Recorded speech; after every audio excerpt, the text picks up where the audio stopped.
আসসালামু আলাইকুম। কেমন আছো তোমরা সবাই? আজ আমি অনুশীলনী 1.2 বইয়ের মধ্যে যে প্রশ্নগুলো দেওয়া আছে এগুলো সমস্যার সমাধান করব। 1.2 প্রথম পর্বটি যদি ভালোভাবে আয়ত্ত করে নিতে পারো তাহলে এই অধ্যায়ের সমাধানগুলো খুব সহজে করে ফেলতে পারবে। আমি ধারাবাহিকভাবে সবগুলো ভেঙে ভেঙে আলোচনা করে দিয়েছি প্রথম পর্বে। এখন 1 নম্বরে দেখো, 30 থেকে 70-এর মধ্যে মৌলিক সংখ্যা নির্ণয় করতে হবে। আমরা অবশ্যই মৌলিক সংখ্যা কীভাবে নির্ণয় করব এবং মৌলিক কিনা যৌগিক আমরা বুঝবো।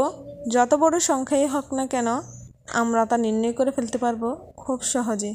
পূর্বের ভিডিওটি দেখে এলে সব ক্লিয়ার হয়ে যাবে। আমি লিখে দিয়েছিলাম 1 থেকে 100 পর্যন্ত সবগুলো মৌলিক সংখ্যা, এগুলো তোমরা মুখস্থ করে নিবে। এবং এখন আমি লিখেও দিচ্ছি 30 থেকে 70 পর্যন্ত মৌলিক সংখ্যাগুলো। ভিডিও দেখার সময় পাশে বই আর খাতা কলম নিয়ে বসলে খুব ভালো হয়। যে কোনো সমস্যা তোমরা খাতায় সমাধান করতে পারবে এবং কি গুরুত্বপূর্ণগুলো লিখেও রাখতে পারবে। দেখো, আমরা 37কে প্রমাণ করি। দেখো, এটা বেজের পিছনে 7, বেজের সংখ্যা 2 দিয়ে যায় না, 3 দিয়ে যায় কিনা দেখি। দ্বারা যোগ করি, তাহলে কত 10, 3 দিয়ে যায় না, 4 দিয়ে যায় না, 5 দিয়ে যেতে হলে 0 প্রয়োজন, 5 দিয়ে যায় না। আমাদের কি এই কোনো সংখ্যাগুলো দিয়ে নিঃশেষে বিভাজ্য হয় না, তাহলে এগুলো মৌলিক সংখ্যা। তোমরা প্রতিটি আমি যেগুলো সংখ্যা লিখে দিচ্ছি এগুলো প্রতিটিকে ট্রাই করতে পারো। প্রথম পর্বে যে 2 দ্বারা কীভাবে বিভাজ্য করতে হয় নিয়মগুলো দিয়ে শর্টকাটভাবে ট্রাই করে দেখতে পারো। 30 থেকে 40 এই 2টি, আর 40 থেকে 50 পর্যন্ত দেখো 3টি, 50 থেকে 60 পর্যন্ত 2টি, আর দেখো 60 থেকে 70 পর্যন্ত 2টি। মোট কতটি হলো? 9টি। এখানে 9টি।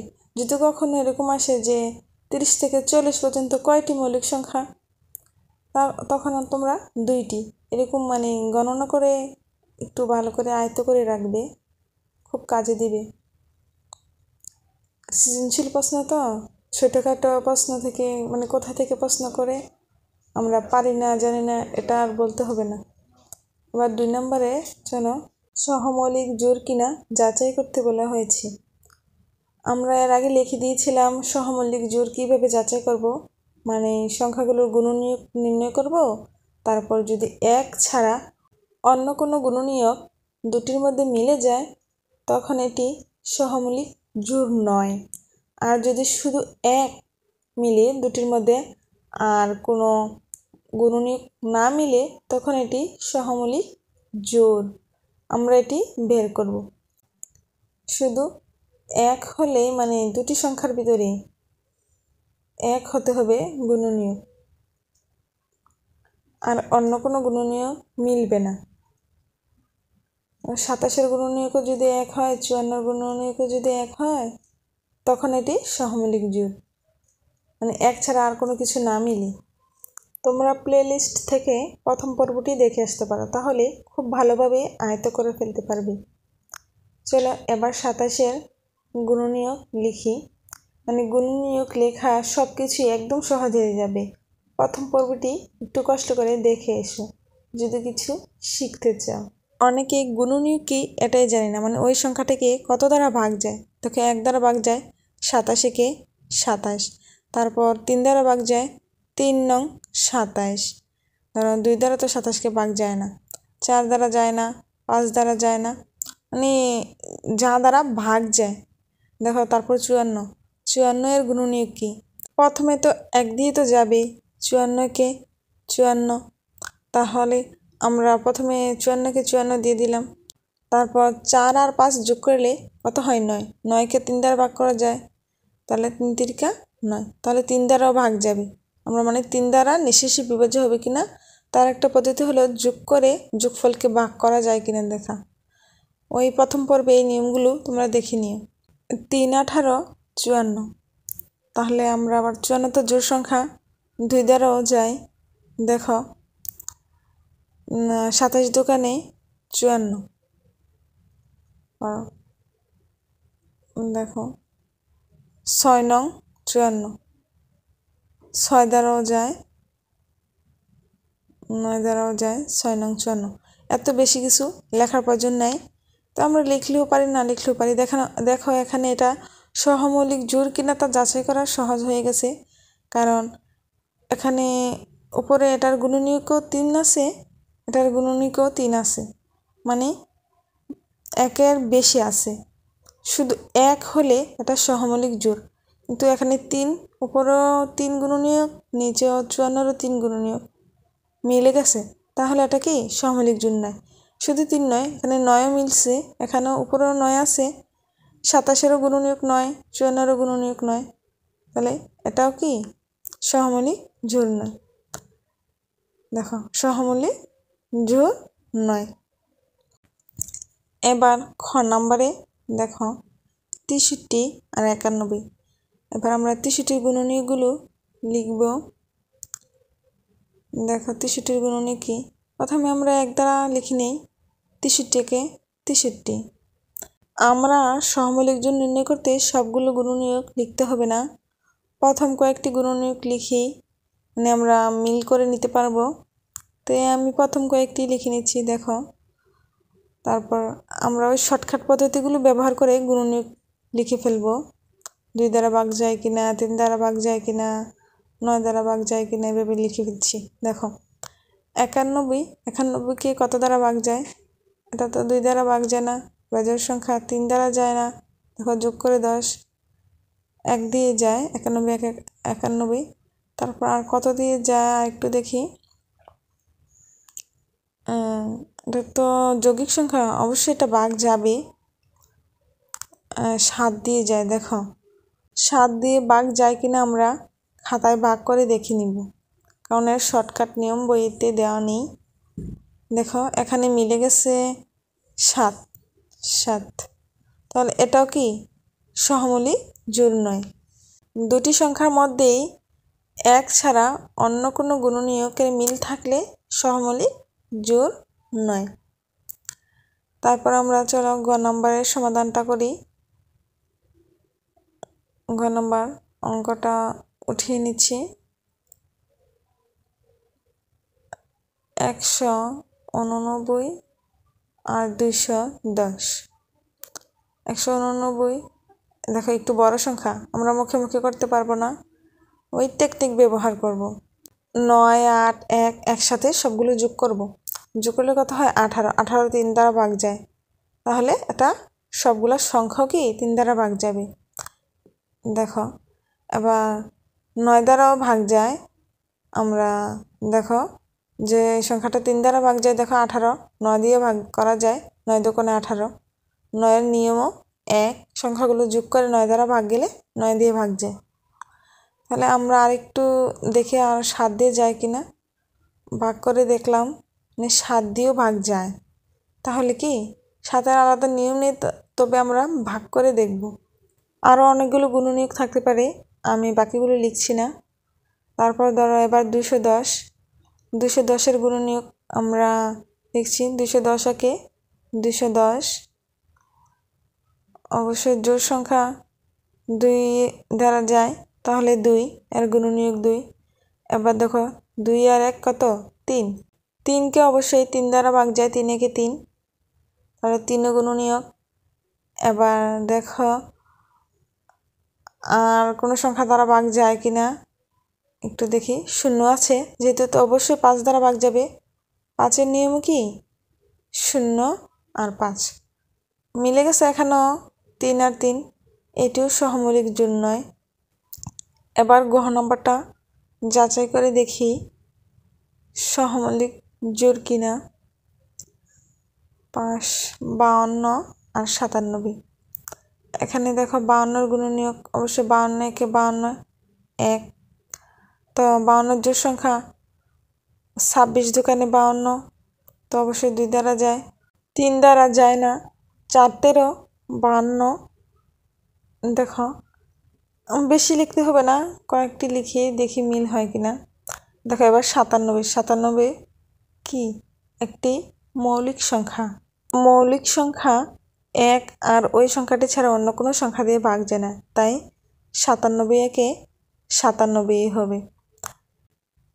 97, তাহলে এখানে এক আর অন্য কোনো সংখ্যা মিলে নেই, তাহলে এই সংখ্যাটি কি সহমৌলিক জোড়, মানে আমাদের গহ নাম্বার সহমৌলিক জোড়।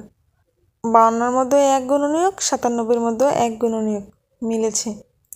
আমরা মানে উত্তর লিখে দিতে পারবো 52 97 দুটি সহমৌলিক জোড়। অবশ্যই শিক্ষামূলক ভিডিওগুলো দেখতে ভালো লাগলে চ্যানেলটিকে সাবস্ক্রাইব করে দিবে পরবর্তী ভিডিও পাওয়ার জন্য, এবং বন্ধুর কাছেও শেয়ার করে দিও চ্যানেলের নামটি। চলো এবার আমরা 3 নম্বরের সমাধানগুলো করব। এখানে কিছু শর্ত দেওয়া আছে, মানে কয়েকটি সংখ্যা দেওয়া আছে, এগুলো 3 দ্বারা বিভাজ্য কিনা, 4 দ্বারা বিভাজ্য কিনা, আমরা কোন সংখ্যাটি বিভাজ্য, এগুলো আমরা বের করব, যাচাই করব। শর্ট টেকনিক ব্যবহার করে সহজে বুঝতে পারবো এটি 3 দ্বারা নিঃশেষে বিভাজ্য কিনা, বা এই সংখ্যাগুলোর মধ্যে কোন সংখ্যাটি 3 দ্বারা নিঃশেষে বিভাজ্য। চলো আমরা প্রথমে সংখ্যাগুলো লিখে নিই, আর আমি তোমাদেরকে শর্টকাটভাবে আরেকটু এই ভিডিওতে বুঝিয়ে দেব কীভাবে নিঃশেষে বিভাজ্য হয় কিনা। শর্ট টেকনিকে আমরা যাচাই করব, 3 দিয়ে 2 দিয়ে, মানে এরকম আর কি। আমি একটু বলে ফেলছি বাকি দিয়ে। ধরো জোড় সংখ্যা হলে যে কোনো জোড় সংখ্যা 2 দ্বারা বিভাজ্য, আমরা এটা সবসময় মনে রাখবো, যে কোনো জোড় সংখ্যা কি 2 দ্বারা বিভাজ্য। এবার 3 দ্বারা বিভাজ্যর টেকনিক কি, 3 দ্বারা বিভাজ্য অঙ্কগুলোর একসাথে যোগ করব, আর যোগফলকে 3 দিয়ে ভাগ যায় কিনা দেখব, মানে কোন যেই সংখ্যাটিকে করতে বলা হয়েছে। এখানে দেখো 545, এই সংখ্যাগুলোকে একসাথে যোগ করি, 5 5 10, 10 4 14, 14 তো 3 দ্বারা ভাগ যায় না, তাহলে এটা যাবে না। দেখো 7 দোকানে 14, 14 4 18, 18 আর 6 24, তাহলে 24কে অবশ্যই 3 দ্বারা ভাগ যায়, 3 এটা 24, তাহলে এই সংখ্যাটি কি 3 দ্বারা বিভাজ্য। মানে অঙ্কগুলো একসাথে যোগ করে যোগফল, মানে যোগ করার পর যে যোগফলটা হবে এটাকে 3 দিয়ে যদি ভাগ যায়, তাহলে বোঝা যাবে এই সংখ্যাটিও 3 দ্বারা ভাগ যাবে। তাহলে বাকিটাও এভাবে করি। দেখো যোগ করলাম, যোগ করে কত হলো আমাদের 21, এটা 24 আর এটা যোগ করে 21। দেখো এটাও 3 দিয়ে ভাগ যায়, 3 এটা 24, এটাও 3 দিয়ে ভাগ যায়, 3 7 21, তাহলে এই দুটি সংখ্যা কি 3 দ্বারা বিভাজ্য। এভাবে শর্ট টেকনিকে বের করে ফেলতে পারবে। এবার খ নম্বরে বলছে 4 দিয়ে নিঃশেষে বিভাজ্য কিনা যাচাই করব। এরও একটি নিয়ম আছে, নিয়মটি আমি বলে দিচ্ছি আর সংখ্যাটি উঠিয়ে ফেলছি। মানে একক ও দশকের করে দুটি সংখ্যা পিছনে, মানে ডান দিক থেকে দুটি সংখ্যা নিব, এই দুটি সংখ্যা যদি 4 দিয়ে ভাগ যায়, তাহলে ওই সম্পূর্ণ সংখ্যাটাই কি 4 দিয়ে ভাগ যাবে, যত বড়ই সংখ্যাই হোক না কেন। তাহলে দেখো এখানে 42কে 4 দিয়ে ভাগ যায় কিনা দেখব, 84কে 4 দিয়ে ভাগ যায় কিনা, 74কে 4 দিয়ে ভাগ যায় কিনা। দেখো 42কে 4 দিয়ে ভাগ যায় না, 4 10 40, 4 11 44, এটা যাবে না। এবার 84কে যায় কিনা দেখো, 84কে যায়, 4 21 84, এটা মিলে গেছে। তাহলে অবশ্যই এই সংখ্যাটি 4 দ্বারা বিভাজ্য, মানে একক আর দশকের ঘরে দুটি সংখ্যা নিতে হবে। দেখো এবার 74, দেখো এখানে কি 74 কি 4 দিয়ে ভাগ যায়। দেখো আমরা এক সাইডে দেখো রাফ করেও দেখতে পারি, মানে এটা কি 84 অবশ্যই কি 4 দিয়ে ভাগ গেছে, 4 21 84। এবার আমরা 74কে প্রমাণ করব যায় কি না। আমরা সাইডে রাফ করে করছি, এটা যাবে না, আমি শিওর, কিন্তু আমি তোমাদেরকে বোঝানোর জন্য আরেকবার করে দিচ্ছি আর কি। দেখো, মানে নিঃশেষে বিভাজ্য হয় না, অবশিষ্ট থাকে। 4 নং 36, কিন্তু 34 হবে না, তো অবশ্যই মানে অবশিষ্ট থাকবে, তাহলে এটা কি যাবে না। দেখো, মানে 2184, এটি কি 4 দ্বারা বিভাজ্য। সংখ্যাটি আমি চিহ্নিত করে দিছি। আচ্ছা, এভাবে এখানে লিখে দিলেও ভালো হবে, মানে তোমরা লেখার সময়। আমি তো এখানে হিজিবিজি তোমাদের বোঝার স্বার্থে এভাবে টিক মার্ক দিছি, মানে ভাগ গুণ এগুলো করছি তোমাদের বোঝানোর জন্য। তোমরা শুধু সংখ্যাটিকে লিখে দিবে, মনে মনে শর্ট টেকনিকে করে। এবার ধরো 6 দ্বারা বিভাজ্য কিনা আমাদের আবার কিছু সংখ্যা যাচাই করতে হবে, বা কোন সংখ্যাটি 6 দ্বারা বিভাজ্য একটু আমরা সহজে করে ফেলবো। 6 দ্বারা বিভাজ্য কিনা তার দুটি শর্ত হলো 2 দ্বারা বিভাজ্য যেতে হবে, 3 দ্বারাও বিভাজ্য হতে হবে। 2 ও 3 দুটি সংখ্যা দ্বারাই কি বিভাজ্য হতে হবে। তো আমরা তো জানি 2 দ্বারা বিভাজ্য যাবে জোড় সংখ্যা হলে, আর একটু আগে তো করলাম 3 দ্বারা বিভাজ্য কিভাবে যাবে। সবগুলো অঙ্ক একসাথে যোগ করব আর 3 দিয়ে ভাগ করব, যদি ভাগ যায় তাহলে সংখ্যাটি 3 দ্বারা বিভাজ্য। আর 6 দ্বারা বিভাজ্য কিনা এর দুটি শর্ত, মানে 2 দ্বারা ভাগ যেতে হবে, 3 দ্বারা ভাগ যেতে হবে, তাহলে 6 দ্বারা বিভাজ্য। এখানে দেখো জোড় সংখ্যা, 2 দ্বারা তো ভাগ যায় এটা, তাহলে সবগুলোই জোড় সংখ্যা আছে। দেখো 2 দ্বারা ভাগ যায়, এবার 3 দ্বারা ভাগ যায় কিনা যোগ করি। 15 ভাগ যায়, 3 5 15, তাহলে এই সংখ্যাটা কি 3 দ্বারা 2 দ্বারা দুটি দ্বারাই ভাগ যায়। এবার 1074 জোড় সংখ্যা 2 দিয়ে যায়, এবার যোগ করি, যোগ করে দেখো 12, 12 3 দিয়ে বিভাজ্য, 3 4 12, এটাও কি 6 দ্বারা বিভাজ্য, দুটি শর্ত মিলে গেছে। এবার এটাও 2 দ্বারা বিভাজ্য, এবার 3 দ্বারা বিভাজ্য কিনা দেখো, যোগ করো, 10 17 18 19 20, 20, অবশ্যই 20 কি 3 দিয়ে ভাগ যায় না। দেখো 21 হলে কিন্তু 3 7 21 ভাগ যেত, এখানে অবশিষ্ট থাকে, ভাগ যায় না 3 দিয়ে। তাহলে এটি কি আমাদের 6 দ্বারা বিভাজ্য নয়। 2 দ্বারা বিভাজ্য একটি শর্ত মিলে গেছে, কিন্তু আরেকটি শর্ত মিলেনি। পুরো লিখিনি, এখানেও দুইটি সংখ্যা 6 দ্বারা বিভাজ্য, তাই দুইটি সংখ্যাই লিখব। এবার গহ নম্বর, দেখো 9 দ্বারা বিভাজ্য কিনা, মানে 9 দ্বারা নিঃশেষে বিভাজ্য কিনা তাও আমরা আবার যাচাই করব। 9 দ্বারা নিঃশেষে বিভাজ্য কিনা তার নিয়ম ঠিক 3 নিয়মের মতো অঙ্কগুলো একসাথে যোগ করে 9 দিয়ে ভাগ যায় কিনা, যদি যায় তাহলে এটি 9 দ্বারা বিভাজ্য। আমরা সংখ্যাগুলো যোগ করি, দেখো 5 7 আর এখানে 5 10 17, 17 কি 9 দ্বারা বিভাজ্য নয়, এটা কি 9 দ্বারা বিভাজ্য নয়, তাহলে এটা কি করস। এবার 7 14 14 আর 15 15 16 17 18, 18 অবশ্যই 9 দুগুণে 18, 9 দ্বারা বিভাজ্য। এটা যোগ করার পর দেখলাম আমরা কত হলো 17, আর এটা যোগ করে দেখো কত হলো 18। এবার এটা যোগ করি, দেখো 9 3 11 12 13 14, এখানে যোগ করে কত হলো দেখো 15। তাহলে অবশ্যই মানে 9 দিয়ে 15কে ভাগ যায় না, শুধু 18কে ভাগ যায়। দেখো 9 দুগুণে 18, তাহলে এই সংখ্যাটি 9 দ্বারা বিভাজ্য। আমরা সংখ্যার অঙ্কগুলোর মান যোগ করব, যোগ করে 9 দিয়ে ভাগ যায় কিনা দেখব, তাহলে 9 দ্বারা বিভাজ্য। মানে 3 দ্বারা যখন বিভাজ্য বলবে তখন 3 দিয়ে ভাগ যায় কিনা দেখবো, তখন 3 দ্বারা বিভাজ্য। আর 6 দ্বারা বিভাজ্যের দুটি শর্ত, 2 দ্বারাও যেতে হবে, 3 দ্বারাও যেতে হবে। এই শর্তগুলো মনে রাখলে তোমরা খুব সহজে করে ফেলতে পারবে। আমি 4, 5, 6, 7 এই প্রশ্নগুলো খাতায় উঠিয়ে নিয়েছি, কারণ সময় কম লাগবে তাই। দেখো, 9 দ্বারা বিভাজ্য খালি করে সংখ্যা বসাও। আমাদের 9 দ্বারা বিভাজ্যের শর্ত কি?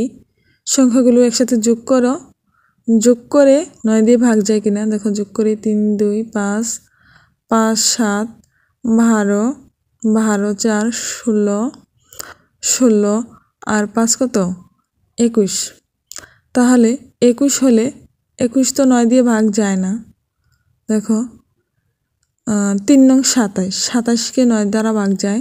তাহলে 21-এর সাথে আর কত দিলে আমাদের 27 হয়? দেখো, তাহলে 21-এর সাথে আর আমরা যদি 6 যোগ করি তাহলে 27 হবে। তাহলে 27 হলে কি 9 দ্বারা বিভাজ্য হবে। তাহলে খালি করে আমরা কি 6 বসাতে পারবো। তাহলে আমরা খালি করে কি ধরো 21-এর সাথে 6 যোগ করে, তোমরা বোঝার সাথে আমি লিখে দিচ্ছি 27। অবশ্যই 27কে আমরা ভাগ করতে পারবো 9 দ্বারা। 3 নং 27। দেখো এখানে 9 দিই, এখানে 3, তাহলে এখানে খালি করে কি 6। ঠিক একই নিয়মে এবার আমরা খ নাম্বারটা করি। দেখো, সবগুলো সংখ্যা অঙ্কগুলো আর কি একসাথে যোগ করি। 4, 7, 11, 11, 11, 8, 19, 1, 20, 2, 22। তাহলে 27 হতে আর কত বাকি? ধরো 27কেই ভাগ যাবে, 22কে তো আর ভাগ যাবে না। তাহলে দেখো 22-এর সাথে আমরা যদি 5 যোগ করি তাহলে কত হবে? 27, ঠিক না? তাহলে এখানে খালি করে অবশ্যই 5। দেখো 22 যোগ 5 মানে 27। 27কে অবশ্যই 9 দ্বারা ভাগ যায়, 3 নং 27। তাহলে আমাদের খালি করে কত হবে? 5। দেখো 3 নং 27। তাহলে সংখ্যাটি 9 দ্বারা নিঃশেষে বিভাজ্য হবে। আবার এগুলো আমরা একসাথে যোগ করি। 7, 8, 15, 15, 5, 20, 20, 21, 21, 4, 25। তাহলে এখানেও 25।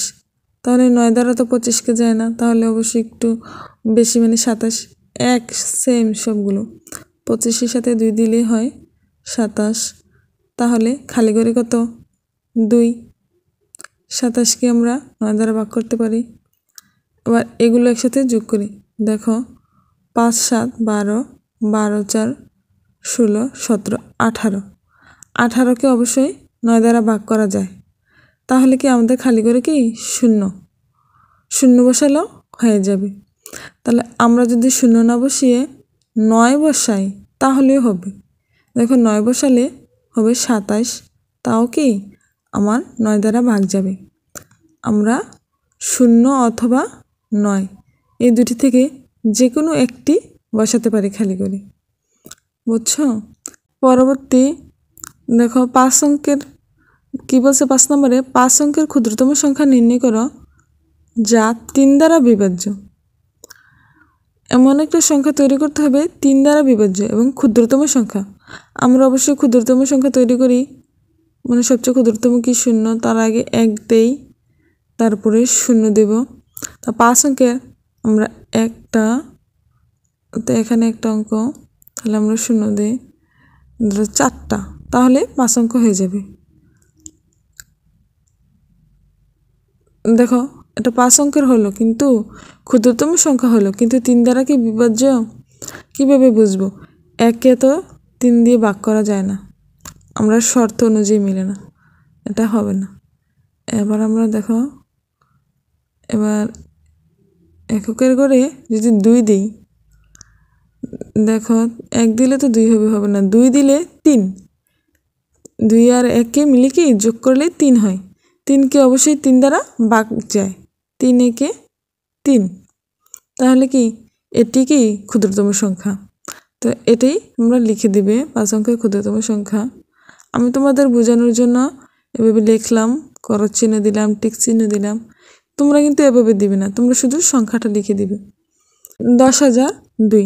এবার 7 অঙ্কের বৃহত্তম সংখ্যা নির্ণয় করো যা 6 দ্বারা বিভাজ্য। বৃহত্তম সংখ্যা বলতে আমরা কি বুঝি?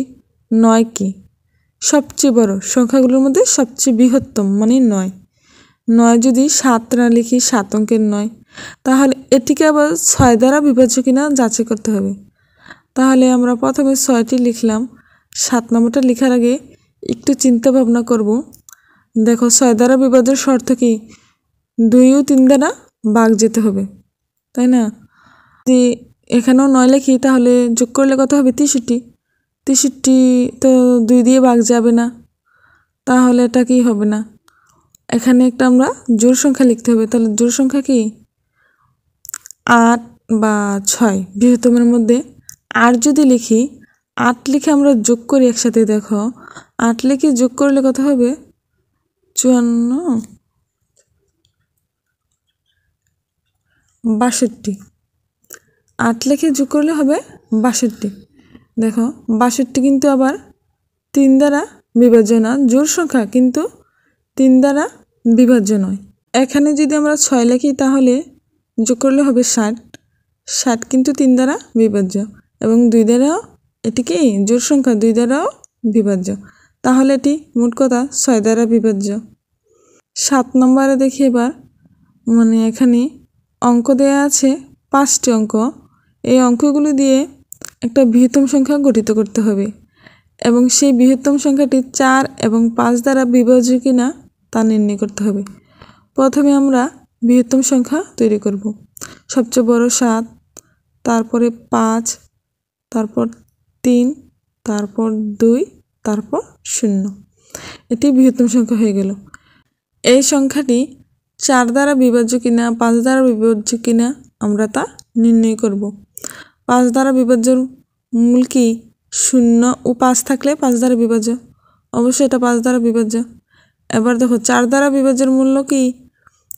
একক ও দশক দুটি সংখ্যা যদি 4 দ্বারা ভাগ যায়, দেখো এখানে কত? 20। 20 তো 4 দ্বারা ভাগ যায়, 4 5 20, তাই না? তাহলে কি এটি 4 দ্বারা বিভাজ্য। সুতরাং সংখ্যাটি 4 এবং 5 দ্বারা বিভাজ্য। আবারও বলছি, 5 দ্বারা বিভাজ্যর মূল সূত্র হলো এককের ঘরে 0 আর 5 থাকতে হবে। 0 আর 5 থাকলে 5 দ্বারা বিভাজ্য এবং একক ও দশকের ঘরে যে সংখ্যাটি, এটি যদি 4 দ্বারা ভাগ যায় তাহলে সম্পূর্ণ সংখ্যাটি কি 4 দ্বারা বিভাজ্য। মনোযোগ দিয়ে ভিডিওটি দেখতে হবে। একবার যদি দেখে না বুঝতে পারো তাহলে আবারও ভিডিওটি দেখো এবং উপরে স্ক্রিনে দেওয়া প্রথম পর্বটি দেখে এসো, তাহলে খুব সুন্দরভাবেই বুঝে যাবে, আর কোনো সমস্যাই থাকবে না।